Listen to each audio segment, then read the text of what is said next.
गणरायाच्या आगमनाला अवघे 2 दिवस बाकी असताना नाशिककरांसाठी आनंदाची बातमी. नाशिकमधील सार्वजनिक गणेश मंडळांसाठी मोठा दिलासा मिळाला आहे. राज्याचे जलसंपदा मंत्री तसेच कुंभमेळा मंत्री गिरीश महाजन यांच्या आदेशानंतर यंदाच्या गणेशोत्सवात मंडप उभारणीसह विविध कारणांसाठी आकारला जाणारा महानगरपालिकेचा शुल्क माफ करण्यात आला.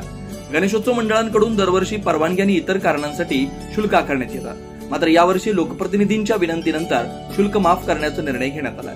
महापालिकेच्या प्रशासक तथा आयुक्त मनीषा खत्री यांनी याबाबत आदेश काढलेत.